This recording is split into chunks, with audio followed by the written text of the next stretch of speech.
Hello everyone. तो आज हम क्वेश्चन कर रहे हैं इलेक्ट्रोकेमिस्ट्री के क्वेश्चंस। ओके, तो अगर आपको मेरा वीडियो पसंद आता है तो then like share subscribe. Okay, let's start. Question हमारे पास में, an electrochemical cell can only convert electrical energy to chemical energy. तो क्या इलेक्ट्रोकेमिकल सेल है जो आपके पास में रासायनिक जो सेल होता है, केमिकल जो सेल होता है, वो क्या करता है आपके पास में केमिकल एनर्जी को, केमिकल रासायनिक ऊर्जा को, केमिकल एनर्जी को किस में कन्वर्ट करता है आपके पास में? इलेक्ट्रिकल एनर्जी में। इलेक्ट्रिकल एनर्जी में क्या करता है? चेंज करता है। इलेक्ट्रिकल एनर्जी में वो क्या करता है? चेंज करता है। अब हम देखते हैं इसके ऑप्शन को क्या बोल रहा है कि ये ट्रू है कि फॉल्स है। देखो, हमने अभी क्या बोला, केमिकल एनर्जी को किस में कन्वर्ट कर रहा है? इलेक्ट्रिकल एनर्जी में। और यहाँ पर क्या दे रखा है? इलेक्ट्रिकल एनर्जी को किस में कन्वर्ट कर रहा है? केमिकल एनर्जी में। तो ये क्या हो जाएगा हमारे पास में? फॉल्स हो जाएगा। क्या हो जाएगा हमारे पास में? फॉल्स। नेक्स्ट क्वेश्चन है, an electrochemical cell generally consist of a cathode and anode. सही है, हमारे पास में इलेक्ट्रोकेमिकल सेल में क्या होता है? आपके पास में एक कैथोड होता है और एक क्या होता है आपके पास में? एनोड होता है। ओके, एक क्या होता है हमारे पास में? एनोड होता है। अब ये क्या बोल रहा है? Which of the following statements correct with respect to cathode. Cathode के बेसिस पर कौन सा स्टेटमेंट हमारे पास में करेक्ट है? तो अगर हम बात करते हैं यहाँ पर तो देखिएगा, तो ये मैंने क्या बनाए? 2 बीकर बनाए, इसमें मैंने सॉल्यूशंस भर दिए। ठीक है, मैं डैनियल सेल बना रही हूँ यहाँ पर। डैनियल सेल में आपके पास में क्या होगा? एक तरफ लगा रहेगा जिंक, क्या लगा रहेगा? जिंक लगा रहेगा। और एक तरफ हमारे पास में क्या लगा रहेगा? एक तरफ हमारे पास में लगा रहेगा कॉपर लगा रहेगा। और मैंने इसको कनेक्ट कर दिया, ये मैंने यहाँ से कनेक्ट कर दिया, ये बाहर की ओर से कनेक्ट कर दिया और अंदर की ओर से सॉल्ट ब्रिज से मैंने इसको कनेक्ट कर दिया इंटरनली। ओके, तो ये हमारे पास में एक सेल बन गया। अब यहाँ पर क्या होगा? जैसे ही पूरा प्रोसेस स्टार्ट होगा, ठीक है, जैसे ही ये प्रोसेस स्टार्ट होगा तो हमारे पास में ये कौन सा था? ये हमारे पास में जेड एन है। ये कौन सा इलेक्ट्रोड था? ये हमारे पास में सी यू है। तो ये जो जेड एन है उसका क्या होगा? ऑक्सीडेशन होगा। जेड एन किस में कन्वर्ट होगा? जेड एन प्लस 2, और ये 2 इलेक्ट्रॉन लूज़ करेगा। और ये किस में कन्वर्ट होगा आपके पास में? ये कॉपर प्लस 2 2 इलेक्ट्रॉन लेकर के किस में रिड्यूस हो जाएगा? ये आपके कॉपर में रिड्यूस हो जाएगा। ये आपके पास में यहाँ पर जो केमिकल इक्वेशंस है वो रहेगी। अब यहाँ पर क्या होगा कि जो इलेक्ट्रॉन का मोशन है, इलेक्ट्रॉन कहाँ से कहाँ पे जाएगा? इधर से, मतलब जेड एन से और सी यू की ओर जाएगा। और आप जानते हो इलेक्ट्रॉन के अपोजिट डायरेक्शन में कौन फ्लो होगी आपके पास में? इलेक्ट्रिसिटी फ्लो होगी। कौन फ्लो होगी? इलेक्ट्रिसिटी फ्लो होगी। ठीक है, जहाँ पर ऑक्सीडेशन होता है उसको हम बोलते हैं एनोड, और जहाँ पर रिडक्शन होता है उसे हम बोलते हैं कैथोड। ठीक है, अब देखते हैं कैथोड के बेसिस पर। और एक बात और ध्यान रखिएगा, यहाँ पर जो एनोड है वो आपके नेगेटिवली चार्ज हो जाएगा और कैथोड है वो आपके पॉजिटिवली चार्ज हो जाएगा। ओके, एनोड नेगेटिव चार्ज और कैथोड क्या हो जाएगा आपके पास में? Positively charge. अब देखिए, कैथोड पर ऑक्सीकरण होता है। देखो, कैथोड पर क्या ऑक्सीकरण हो रहा है? क्या नहीं, क्या हो रहा है? अपचयन हो रहा है। ठीक है, तो ये स्टेटमेंट आपके पास में क्या हो जाएगा? गलत हो जाएगा। ये सही पूछ रहा है आपके पास में। इलेक्ट्रोड कैथोड में चले जाते हैं। देखो, इलेक्ट्रोड कहाँ जा रहे हैं आपके पास से? एनोड से कहाँ जा रहे हैं? कैथोड की ओर। एनोड से कहाँ जा रहे हैं? कैथोड की ओर। मतलब ये आपके स्टेटमेंट सही हो सकता है। आगे देखते हैं हम। आमतौर पर एक नकारात्मक चिन्ह द्वारा प्रदर्शित करते हैं। हमने कैसे कैथोड को कैसे प्रदर्शित किया? पॉजिटिव से प्रदर्शित किया। ठीक है, तो हमारे पास में तो यहाँ पर दे रखा है कि जो नेगेटिव चिन्ह से इसको प्रदर्शित करते हैं। जी नहीं, इसको कौन से चिन्ह से प्रदर्शित करते हैं? पॉजिटिव चिन्ह से प्रदर्शित करते हैं। ठीक है, इसमें कौन सा साइन होता है? पॉजिटिव साइन होता है। तो मतलब ये वाला स्टेटमेंट भी आपके पास में गलत है। आमतौर पर इंसुलेट सामग्री, मतलब जो जिसमें करंट फ्लो नहीं हो सकती। अगर करंट ही फ्लो नहीं होगी तो फिर कंडक्टिविटी कैसे होगी? चालकता कैसे होगी इसमें? तो ये वाला स्टेटमेंट भी क्या होगा आपके पास में? गलत। ये मेटल के बनते हैं। मेटल क्या होता है आपके? क्या होता है? कंडक्टर होता है। किसका? इलेक्ट्रिसिटी का। तो ये वाला स्टेटमेंट भी गलत। तो आपके पास में option number B correct answer हो जाएगा। Okay, now let's move on to the next question. Question हमारे पास में, when equilibrium is reached inside the 2 half cells of 2 electrochemical cells, what is the net voltage across the electrodes. तो electrodes की अगर हम बात करते हैं तो यहाँ पर मैंने क्या लगा दिया? यहाँ पर लगा दिया मैंने 2 सेल लगा दिए। एक में क्या हो जाएगा आपके पास में? एक में हो जाएगा आपके पास में एनोड।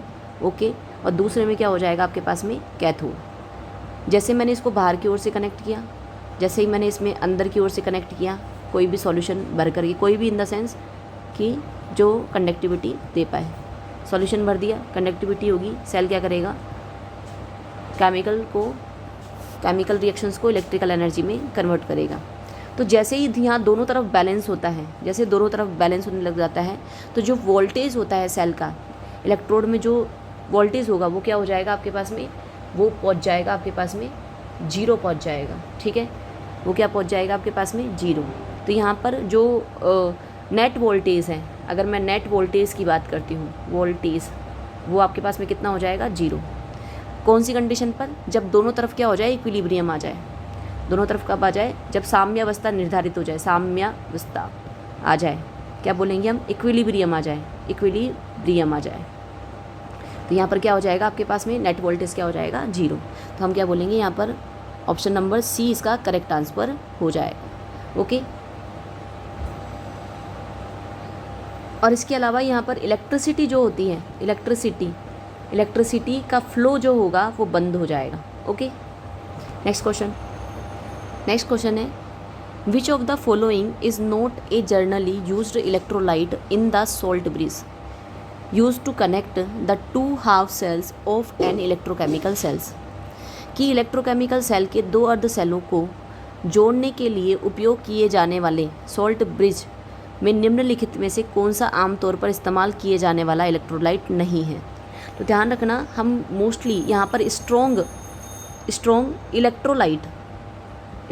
इलेक्ट्रोलाइट का ही इस्तेमाल करते हैं, जिसमें आपके पास आ जाता है जैसे NaCl हो गया, KCl हो गया, KNO3 हो गया।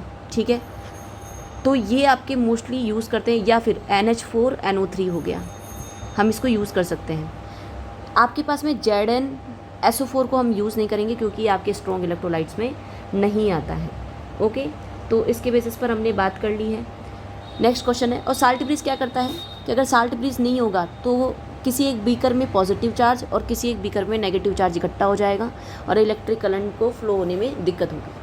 ठीक है, तो इसीलिए इलेक्ट्रिकली न्यूट्रलिटी बनाने के लिए, वैद्युत उदासीनता बनाए रखने के लिए सॉल्ट ब्रिज का होना बहुत ज़रूरी है।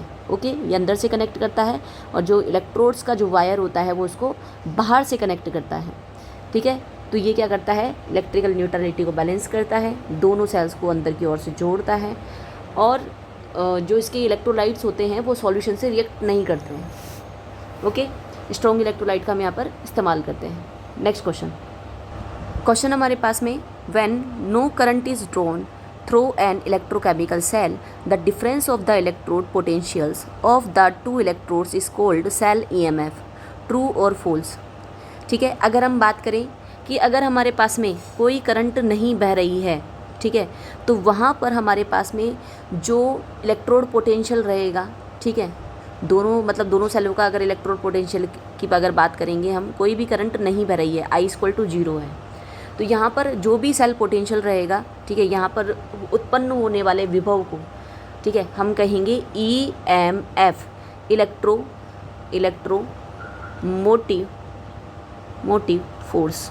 Electromotive force. बोले तो क्या, सेल विद्युत वाहक बल। और अगर मान लो करंट जीरो नहीं है, तो यहाँ पर जो आपके पास में इलेक्ट्रोडों के बीच में जो भी पोटेंशियल डेवलप होगा उसे हम कहेंगे सेल विभव, सेल पोटेंशियल, क्या बोलेंगे, सेल विभव। ओके, सेल विभव। तो अब ये क्या बोल रहा है, उसको हम EMF कहेंगे। अगर कोई भी सेल में धारा प्रवाहित नहीं हो रही है तो इसमें जो इलेक्ट्रोड पोटेंशियल रहेगा, ठीक है, उसको हम क्या बोलेंगे, EMF बोलेंगे। तो ये बात क्या हो जाएगी आपके पास में, सही हो जाएगी। नेक्स्ट हमारे पास में, which of the following statements is correct regarding electrochemical cells. किन में से कौन सा कथन इलेक्ट्रोकेमिकल सेल के संबंध में सही है। तो देखिए, cell potential is extensive property. Cell potential हम किसे कहते हैं, ई सेल को। अगर स्टैंडर्ड की मैं बात करूँ तो ये क्या हो जाएगा हमारे पास में, ये क्या होता है आपके पास में, इंटेंसिव प्रॉपर्टी होती है, इंटेंसिव। और ये आपके पास में मतलब रिएक्टेंट की जो सांद्रता होती है उस पर डिपेंड नहीं करेगी, इंटेंसिव प्रॉपर्टी होती है। ठीक है, ये एक्सटेंसिव प्रॉपर्टी नहीं होती है, कैसी प्रॉपर्टी होती है, इंटेंसिव प्रॉपर्टी होती है। और गिब्स फ्री एनर्जी, ये कैसी प्रॉपर्टी होती है आपके पास में, एक्सटेंसिव प्रॉपर्टी होती है, मतलब ये सांद्रता पर निर्भर करेगी। जैसे हम लिखते हैं del G equal to minus का N F G E cell, ठीक है। अब ई सेल आपकी इंटेंसिव प्रॉपर्टी है, बट जैसे आप किसी चीज़ों में चेंज करते हो तो आपके पास में गिब्स फ्री एनर्जी चेंज होती है, तो मतलब ये कैसी प्रॉपर्टी हो गई आपके पास में, एक्सटेंसिव प्रॉपर्टी हो गई, एक्सटेंसिव प्रॉपर्टी हो गई। ओके, ये कैसी प्रॉपर्टी है आपके पास में, इंटेंसिव प्रॉपर्टी है, कौन, ई सेल।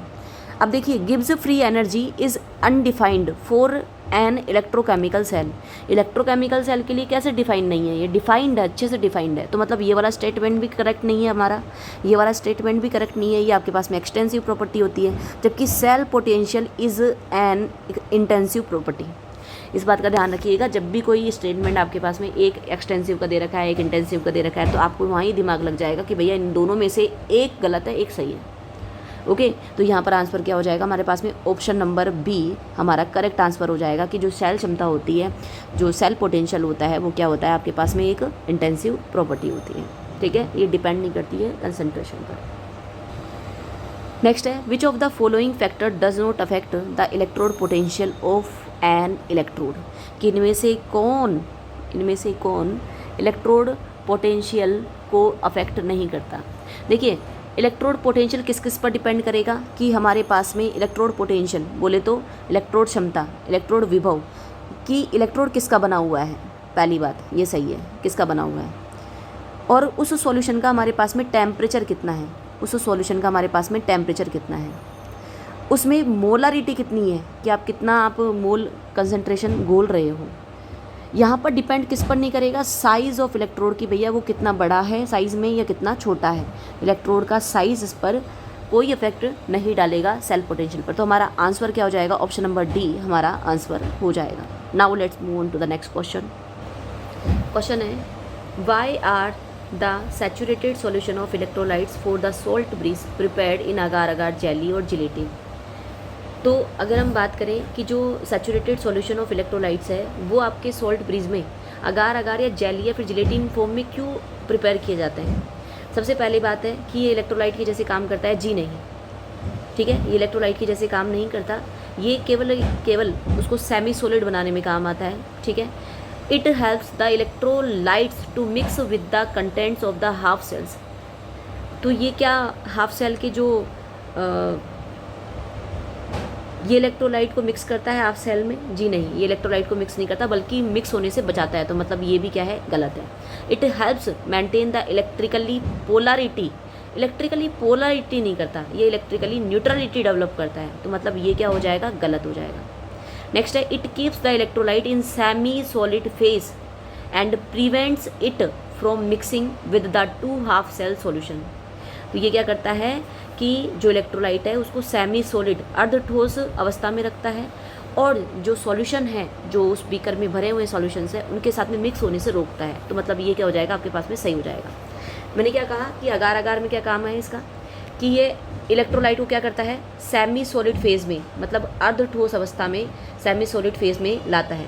दूसरा, ये इलेक्ट्रोलाइट को किसमें, इलेक्ट्रोलाइट को इसमें मिक्स होने से बचाता है, ठीक है। नेक्स्ट अगर मैं बात करूँ सॉल्ट ब्रिज की, सॉल्ट ब्रिज में ये भरा जाता है और ये दोनों सेल के बीच में इलेक्ट्रिकल न्यूट्रलिटी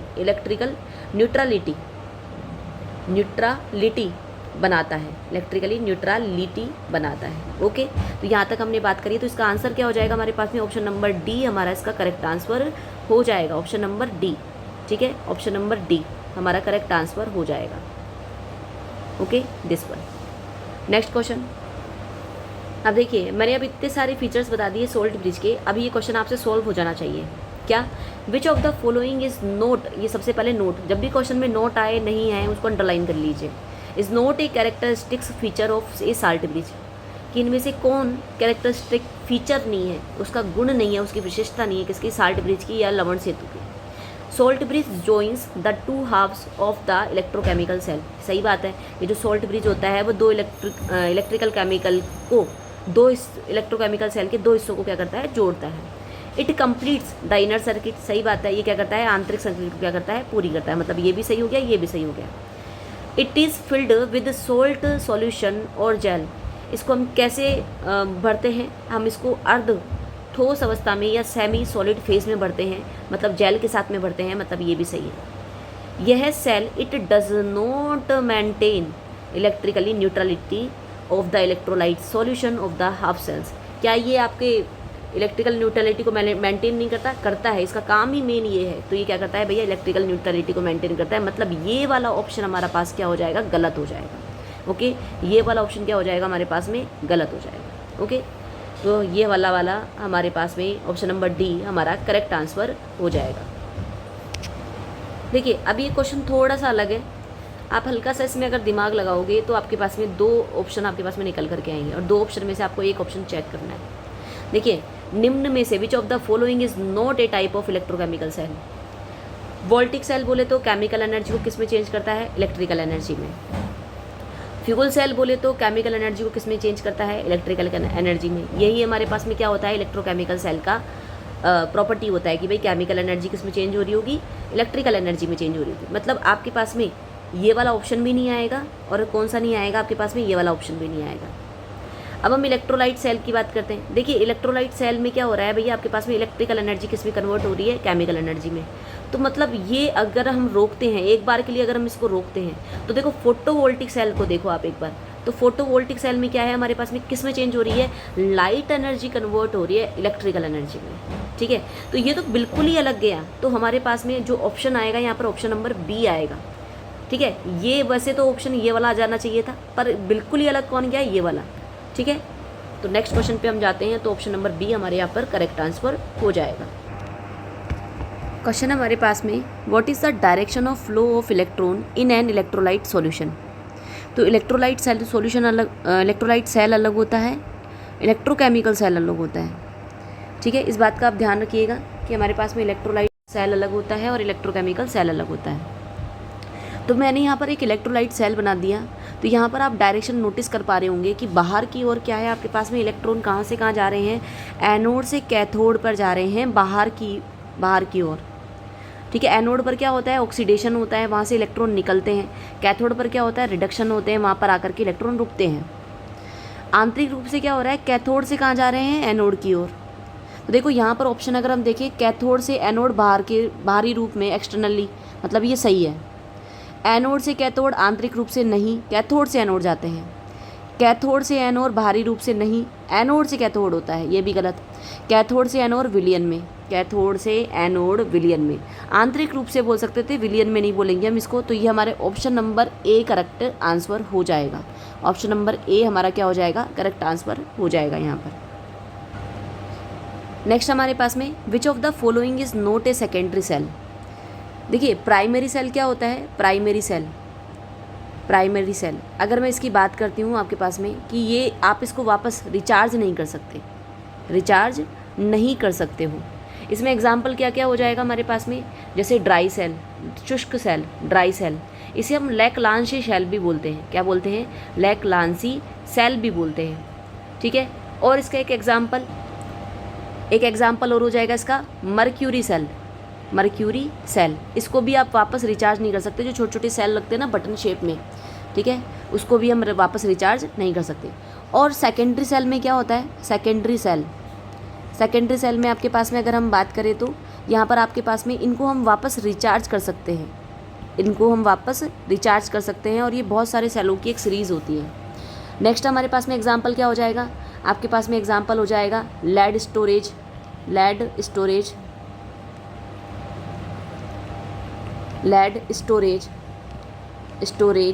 सेल। नेक्स्ट अगर मैं एग्जाम्पल बोलूँ तो निकल कैडमियम सेल हो जाएगा। और अगर हम बात करें तो हमारे पास में और क्या हो जाएगा? फ्यूल सेल इसका क्या हो जाएगा? एक एग्जाम्पल हो जाएगा।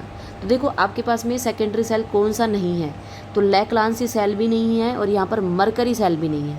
तो आपके पास में दोनों ऑप्शन यहाँ पर करेक्ट होंगे। ओके, नेक्स्ट क्वेश्चन देखिए, अगर हम बात करें नेक्स्ट क्वेश्चन की, which of the following statements regarding primary cells is false. किन में से कौन सा स्टेटमेंट क्या है? इनकरेक्ट है। ये प्राइमरी सेल के बारे में बात कर रहा है। तो पहला ऑप्शन हमारे पास में, प्राइमरी सेल को हम चार्ज नहीं कर सकते हैं, वापस रिचार्ज नहीं कर सकते हैं। सही कहा, ये एकदम सही है। They have low internal resistance, इस पर हम रुकते हैं एक बार। ठीक है, उनका आंतरिक प्रतिरोध क्या होता है, कम होता है। They have an irreversible chemical reaction, कि भैया जो इनके अंदर केमिकल रिएक्शंस होती है ना, उसको हम वापस परिवर्तित नहीं कर सकते। अगर उसको ही वापस परिवर्तित कर सकते थे तो भैया इसके बेसिस पर हम क्या बोल सकते हैं, इसके बेसिस पर हम बोल सकते हैं हम वापस सेल को रिचार्ज कर सकते थे। तो हम यहाँ पर क्या बोल सकते हैं, यहाँ पर हम सेल को रिचार्ज कर नहीं सकते हैं, मतलब इनकी जो रासायनिक अभिक्रियाएँ हैं वो इरिवर्सिबल है। मतलब ये वाला ऑप्शन भी आपके पास में क्या हो जाएगा, सही हो जाएगा। Their initial cost is cheap, कि भैया उनकी जो लागत होती है वो क्या होती है भैया आपके पास में कम होती है, मतलब सस्ते मिलते हैं। तो हम क्या बोलेंगे, ये वाला स्टेटमेंट भी सही है। अब ध्यान रखिएगा, इनका जो रेजिस्टेंस होता है ना, इंटरनल रेजिस्टेंस होता है, वो क्या होता है आपके पास में थोड़ा हाई होता है। तो ये लो इंटरनल रेजिस्टेंस नहीं होता, क्या होता है, हाई इंटरनल रेजिस्टेंस होता है। अगर आपको ये वाला ऑप्शन आता भी नहीं है ना, बाकी ऑप्शन को देख करके भी आप इसको कर सकते हो। ओके, तो ऑप्शन नंबर बी हमारा करेक्ट आंसर हो जाएगा। नेक्स्ट है, what is the observation when the opposing external applied potential to an electrochemical cell is greater than the cell potential, कि अगर हम इलेक्ट्रोकेमिकल सेल ले रहे हैं और बाहर की तरफ से हम क्या कर रहे हैं कि ज़्यादा पोटेंशियल अप्लाई कर रहे हैं, ठीक है, सेल के पोटेंशियल से ज़्यादा पोटेंशियल हम अप्लाई कर रहे हैं। तो अब ये बोल रहा है कि तो सेल किस तरीके का व्यवहार करेगा, तो सेल का बिहेव कैसा होगा। तो देखिए, सबसे पहले तो मैं ऑप्शन नंबर डी पर आती हूँ। तो यहाँ पर केवल रिडक्शन रिएक्शन होगी, जी नहीं, ऑक्सीडेशन रिएक्शन भी होगी और रिडक्शन रिएक्शन भी होगी, मतलब ये वाला गलत है। यहाँ पर केवल ऑक्सीडेशन रिएक्शन होगी, जी नहीं, दोनों रिएक्शंस होगी। क्या इलेक्ट्रोकेमिकल सेल फंक्शन करना स्टॉप कर देगा, नहीं, इलेक्ट्रोकेमिकल सेल काम करेगा पर उल्टा हो जाएगा। उल्टा क्या, कि इलेक्ट्रोकेमिकल सेल किस में बदल जाएगा, इलेक्ट्रोलाइटिक सेल में बदल जाएगा। ओके, तो हम क्या बोलेंगे, जो विद्युत रासायनिक जो सेल था वो किस में चेंज हो जाएगा, विद्युत अपघटनी सेल में चेंज हो जाएगा। तो अगर हम एक्सटर्नल पोटेंशियल को बढ़ा दे तो हमारे पास में एक्सटर्नल पोटेंशियल के बेसिस पर हम क्या बोल सकते हैं, जो सेल का फंक्शन है वो बिल्कुल उल्टा हो जाएगा। तो हम क्या बोलेंगे, जो इलेक्ट्रोकेमिकल सेल है वो क्या हो जाएगा आपके पास में, इलेक्ट्रोलाइटिक सेल में कन्वर्ट हो जाएगा। तो इस तरीके से हमारे क्वेश्चन कंप्लीट होते हैं इलेक्ट्रोकेमिस्ट्री के। Thank you so much. If you like my video then like share subscribe, please please please please like. Okay, thank you.